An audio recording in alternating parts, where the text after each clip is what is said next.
દિલ્હીમાં એસઆઈઆર અને વોટ ચોરી પર વિપક્ષની કૂચ જોવા મળી રહી છે। સંસદ ભવનથી ચૂંટણી પંચ સુધી વિપક્ષે માર્ચ કાઢી છે। રાહુલ ગાંધી, પ્રિયંકા ગાંધી આ માર્ચમાં જોડાયા છે। મોટી સંખ્યામાં વિપક્ષી સાંસદો પણ આ માર્ચમાં જોડાયા છે। લોકસભા વિપક્ષના નેતા રાહુલ ગાંધીના અધ્યક્ષ સ્થાને આ માર્ચ યોજાઈ રહી છે। ચૂંટણી પંચે વિપક્ષી નેતાઓને વાતચીત માટે બોલાવ્યા છે। સાથે જ એક વાત પણ કહી છે કે માત્ર 30 લોકો જે જયરામ રમેશ છે તેમની સાથે આવી શકે છે, પરંતુ અહીંયા મોટી સંખ્યામાં કોંગ્રેસી નેતાઓ જે છે, જેમાં રાહુલ ગાંધી, પ્રિયંકા ગાંધીનો પણ સમાવેશ થાય છે, અન્ય વિપક્ષી નેતાઓ જે છે તેમની પણ આ માર્ચમાં અત્યારે સહભાગી જે છે તે જોવા મળી રહી છે। ત્યાં તેઓ પણ અત્યારે વિરોધ નોંધાવવા માટે અને માર્ચ ખાતે અત્યારે આવી પહોંચ્યા છે। એસઆઈઆર અને વોટ ચોરી પર વિપક્ષે આ માર્ચ કાઢી છે, જેમાં મોટી સંખ્યામાં વિપક્ષના જે નેતાઓ છે તે અહીં આવી પહોંચ્યા છે। સંસદ ભવનથી ચૂંટણી પંચની જે ઓફિસ છે ત્યાં સુધી આ માર્ચ કાઢવામાં આવી છે। રાહુલ ગાંધી, પ્રિયંકા ગાંધી આ માર્ચમાં જોડાયા છે, તેમની સાથે અન્ય વિપક્ષી નેતાઓ પણ માર્ચમાં જોડાયા છે। વોટ ચોરીનો ખૂબ જ ગંભીર આક્ષેપ રાહુલ ગાંધી છેલ્લા કેટલાક દિવસોથી કરી રહ્યા છે અને ચૂંટણી પંચ પર વારંવાર તેઓ પ્રહાર કરી રહ્યા છે। ચૂંટણી પંચ પોતાની કામગીરી યોગ્ય રીતે નથી કરી રહી, સરકાર માટે કામગીરી કરી રહી છે, તેવા આક્ષેપ પણ તેમણે કર્યા છે અને આ જ મામલે હવે અત્યારે વિરોધ પ્રદર્શન કરવામાં આવી રહ્યું છે। માર્ચ કાઢવામાં આવી છે ચૂંટણી પંચની જે ઓફિસ છે ત્યાં સુધી।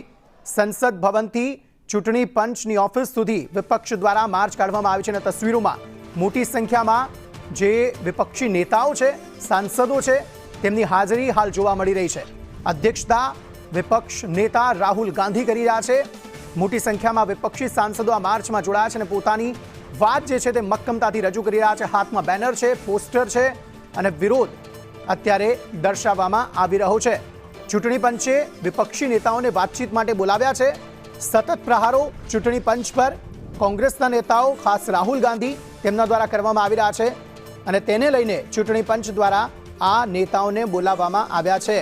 જયરામ રમેશને બોલાવવામાં આવ્યા છે, તેમની સાથે 30 જેટલા લોકો આવી શકે છે તેવી વાત ચૂંટણી પંચ દ્વારા કરવામાં આવી છે, પરંતુ કોંગ્રેસના નેતાઓ, વિપક્ષી નેતાઓ હાલના સમયે ખૂબ જ મક્કમ જોવા મળી રહ્યા છે।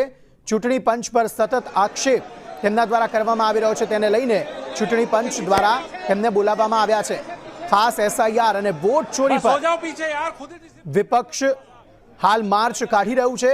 સંસદ ભવનથી આ માર્ચની શરૂઆત થઈ રહી છે અને ચૂંટણી પંચની જે ઓફિસ છે ત્યાં સુધી આ માર્ચ થવાની છે। આ માર્ચમાં મોટી સંખ્યામાં જે વિપક્ષી સાંસદો છે તે અત્યારે જોવા મળી રહ્યા છે, વિપક્ષી નેતાઓ જે છે તે જોવા મળી રહ્યા છે। 12 વાગ્યાનો સમય આપવામાં આવ્યો હતો ચૂંટણી પંચની ઓફિસ પહોંચવા માટેનો। જયરામ રમેશ અને તેમની સાથે અન્ય 30 લોકોને તે લાવી શકે તેવી વાત કહેવામાં આવી હતી। આ માર્ચની શરૂઆત હાલના સમયે અહીંથી થઈ રહી છે, જેમાં મોટી સંખ્યામાં વિપક્ષી સાંસદો અને નેતાઓ માર્ચમાં જોડાયા છે। રાહુલ ગાંધી આ માર્ચની અધ્યક્ષતા કરી રહ્યા છે અને તેમના અધ્યક્ષ સ્થાને આ માર્ચની શરૂઆત થઈ છે। તસવીરોમાં મોટી સંખ્યામાં જે વિપક્ષી નેતાઓ છે તે દેખાઈ રહ્યા છે અને મક્કમપણે તેઓ આ મામલે વિરોધ નોંધાવતા જોવા મળી રહ્યા છે। એક તરફ બિહારમાં આગામી સમયમાં વિધાનસભાની ચૂંટણી અને તેમાં વોટ ચોરીનો એક મુદ્દો બિહારમાં ખૂબ જ ગાજ્યો છે, જેમાં અલગ અલગ નેતાઓના નામ પણ સામે આવ્યા, જેમની પાસે 2 વોટર આઈડી હતા। તે બાદ મામલો વધુ બેચક્યો છે અને લાખોની સંખ્યામાં એવા ફેક વોટર આઈડી બનાવવામાં આવ્યા કે જેમના થકી વોટોની ચોરી થતી હતી અને આ મામલો રાહુલ ગાંધીએ ઉઠાવ્યો અને ચૂંટણી પંચ પર તેઓ સતત પ્રહારો કરતા રહ્યા।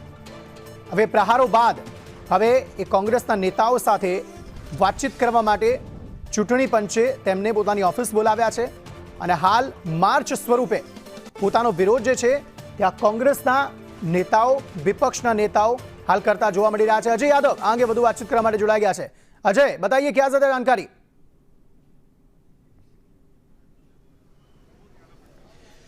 देखिए, जब से मानसून सत्र की शुरुआत हुई है तब से बिहार में चल रहा जो एसआईआर का कार्यक्रम है उसको लेकर के विपक्षी पार्टियों के द्वारा पूरे संसद सत्र में लगातार हर दिन हंगामा किया गया और ये मांग की गई कि एसआईआर की जो प्रक्रिया है उसको किसी भी सूरत में बंद होना चाहिए। और खास करके जब बिहार में विधानसभा चुनाव होना है तो ऐसे वक्त में ऐन वक्त पे इस तरह की प्रक्रिया को नहीं अपनाना चाहिए। और साथ ही साथ इधर बीच राहुल गांधी की तरफ से एक प्रेस कॉन्फ्रेंस करके आरोप लगाया गया, खास करके कर्नाटक के एक महादेवपुरा विधानसभा का जिक्र करते हुए कहा गया या आरोप लगाया गया कि करीब 1 लाख से ज्यादा उसका मार्च संसद भवन जो कि अभी मेरे पीछे का एरिया दिखाई दे रहा है, आप देख सकते हैं कितनी बड़ी संख्या में सिक्योरिटी पर्सनल और मीडिया कर्मियों का यहाँ पे जमावड़ा दिखाई दे रहा है। और अभी थोड़ी देर बाद ही जो इंडिया गठबंधन के जो घटक दल के जो एलआई हैं, राहुल गांधी की अगुवाई में मार्च करते हुए यहाँ से चुनाव आयोग की तरफ जाएंगे। और अभी तक नेताओं का आना बाकी है, लेकिन यहाँ से चुनाव आयोग की दूरी की अगर बात करें तो इधर की स्थिति को दिखाए जहाँ अभी फिलहाल गाड़ियां चलती हुई दिखाई दे रही है।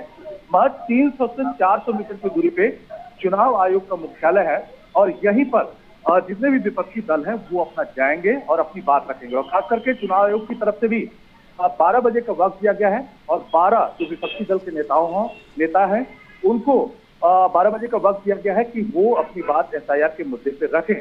तो फिलहाल एक टकरार की स्थिति बनी हुई है। सत्ता पक्ष लगातार कहीं कहीं चुनाव आयोग को बदनाम करने का आरोप लगा रहा है, लेकिन इसी आरोप प्रत्यारोप के बीच अब इंडिया गठबंधन के नेताओं का ये मार्च अभी थोड़ी देर में शुरू हो जाएगा। तैयारियां पूरी हो चुकी हैं, बड़ी संख्या में सिक्योरिटी फोर्स लगाई गई है और माना जा रहा है कि 5 से 7 मिनट के भीतर ही चुनाव आयोग अब इंडिया गठबंधन पहुंच जाएगा और 12 बजे उनकी बातचीत शुरू होगी। जी अच्छा, कौन कौन से नेता इस मार्च में शामिल हुए? राहुल गांधी, प्रियंका गांधी तो दिख रहे हैं, और कौन कौन से नेता? और साथ में एक सवाल ये भी कि चुनाव आयोग ने बोला है कि सिर्फ 30 लोग जो हैं वो जयराम रमेश के साथ आ सकते हैं। उस बीच इतनी बड़ी संख्या में जब चुनाव पंच के ऑफिस ये लोग पहुंच रहे हैं तो कैसा माहौल दिखाई देगा वहां पर?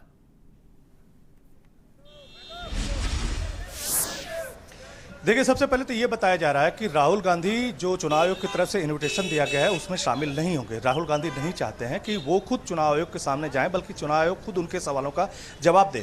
कहा जा रहा है कि जो 30 लोग, पहले खबर आ रही थी, अब कांग्रेस की तरफ से बताया गया है कि 12 लोगों को वक्त दिया गया है। इसमें इंडिया गठबंधन के जो घटक दल के जो एलआई हैं उनके सारे मेंबर्स मौजूद रहेंगे। और खास करके राहुल गांधी की अगुवाई में ये पूरा जो मार्च है वो शुरू हुआ है, जिसमें प्रियंका गांधी हैं, अखिलेश यादव हैं और जितने भी इंडिया एलाइज के मेंबर्स हैं उसके मुख्य लीडर इसमें शामिल है, सांसद भी शामिल हैं।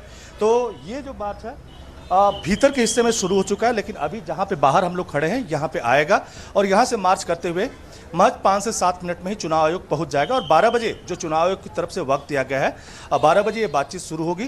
पहले 30 नेताओं के साथ बातचीत का खबर आ रही थी, लेकिन अब कांग्रेस की तरफ से बताया गया है कि 12 लोग शामिल होंगे और कहा यह भी जा रहा है कि इसमें राहुल गांधी नहीं होंगे। जी शुक्रिया सारी जानकारी देने के लिए अजय।